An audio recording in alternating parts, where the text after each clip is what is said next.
ஆதியாகமம் 37 அதிகாரம். யாக்கோபு தன் தகப்பன் தங்கியிருந்த கானான் தேசத்திலே குடியிருந்தான். யாக்கோபுடைய சந்ததியின் வரலாறு. யோசேப்பு 17 வயதிலே தன் சகோதரருடனே ஆடுகளை மேய்த்துக் கொண்டிருந்தான். அந்த இளைஞன் பில்காள் சில்பாள் என்னும் தன் தகப்பனுடைய மறுமனையாட்டிகளின் குமாரரோடே இருந்து அவர்களுடைய துன்மார்க்கத்தை தன் தகப்பனுக்கு சொல்லி வருவான். இஸ்ரவேலின் முதிர்வயதிலே யோசேப்பு தனக்கு பிறந்ததினால் இஸ்ரவேல் தன் குமாரர் எல்லாரிலும் அவனை அதிகமாய் நேசித்து அவனுக்கு பலவர்ணமான அங்கியை செய்வித்தான். அவனுடைய சகோதரர் எல்லாரிலும் அவனை தங்கள் தகப்பன் அதிகமாய் நேசிக்கிறதை அவன் சகோதரர் கண்டபோது அவனோடே பட்சமாய் பேசாமல் அவனை பகைத்தார்கள். யோசேப்பு ஒரு சொப்பனம் கண்டு அதை தன் சகோதரருக்கு அறிவித்தான். அது நிமித்தம் அவனை இன்னும் அதிகமாய் பகைத்தார்கள். அவன் அவர்களை நோக்கி, நான் கண்ட சொப்பனத்தை கேளுங்கள். நாம் வயலில் அறுத்த அரிகளை கட்டிக் கொண்டிருந்தோம். அப்பொழுது என்னுடைய அரிக்கட்டு நிமிர்ந்திருந்தது. உங்கள் அரிக்கட்டுகள் என் அரிக்கட்டை சுற்றி வணங்கி நின்றது என்றான். அப்பொழுது அவன் சகோதரர் அவனை பார்த்து, நீ எங்கள் மேல் துரைத்தரம் பண்ணுவாயோ?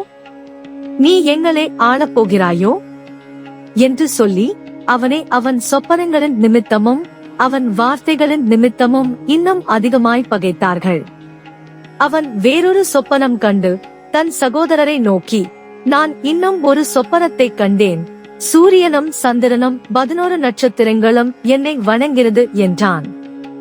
இதை அவன் தன் தகப்பனுக்கும் தன் சகோதரருக்கும் சொன்னபோது அவன் தகப்பன் அவனை பார்த்து, நீ கண்ட இந்த சொப்பனம் என்ன? நானும் உன் தாயாரும் உன் சகோதரரும் தரை மட்டும் குனிந்து உன்னை வணங்க வருவோமோ என்று அவனை கடிந்து கொண்டான். அவன் சகோதரர் அவன் மேல் பொறாமை கொண்டார்கள். அவன் தகப்பனோ அவன் சொன்னதை மனதிலே வைத்துக் கொண்டான். பின்பு அவன் சகோதரர் சீகேமிலே தங்கள் தகப்பனுடைய ஆடுகளை மேய்க்கப் போனார்கள். அப்பொழுது இஸ்ரவேல் யோசேப்பை நோக்கி, உன் சகோதரர் சீகேமிலே ஆடுகளை மேய்க்கிறார்கள் அல்லவா? உன்னை அவர்களிடத்துக்கு அனுப்பப் போகிறேன், வா என்றான்.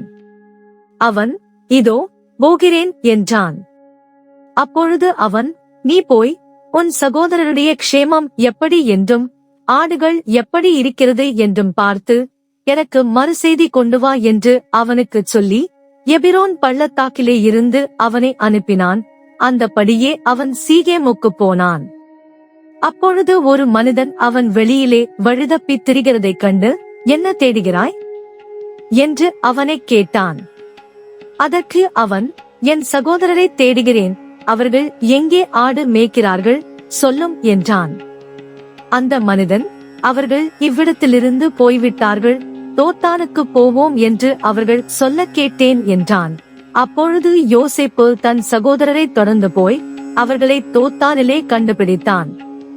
அவர்கள் அவனை தூரத்தில் வரக்கண்டு அவன் தங்களுக்கு சமீபமாய் வரும் முன்னே அவனை கொலை செய்யும்படி சதியோசனை பண்ணி ஒருவரை ஒருவர் நோக்கி, இதோ சொப்பனக்காரன் வருகிறான், நாம் அவனை கொன்று இந்த குழிகள் ஒன்றிலே அவனை போட்டு ஒரு துஷ்டமிருகம் அவனை பட்சித்தது என்று சொல்லுவோம், வாருங்கள், அவனுடைய சொப்பனங்கள் எப்படி முடியும் பார்ப்போம் என்றார்கள். ரூபன் அதை கேட்டு அவனை அவர்கள் கைக்கு தப்புவித்து அவனை அவன் தகப்பனிடத்துக்கு திரும்பவும் கொண்டு போக மனதுள்ளவனாய் அவர்களை நோக்கி, அவனை கொல்ல வேண்டாம், நீங்கள் இரத்தம் சிந்தலாகாது, நீங்கள் அவன் மேல் கை வையாமல் அவனை வனாந்தரத்தில் உள்ள இந்த குழியிலே போட்டுவிடுங்கள் என்று சொல்லி இவ்விதமாய் ரூபன் அவனை அவர்கள் கைக்கு தப்புவித்தான். யோசேப்பு தன் சகோதரரிடத்தில் சேர்ந்தபோது யோசேப்பு உடுத்திக் கொண்டிருந்த பலவர்ண அங்கியே அவர்கள் கழற்றி அவனை எடுத்து அந்த குழியிலே போட்டார்கள். அது தண்ணீர் இல்லாத வெறுங்குழியாயிருந்தது.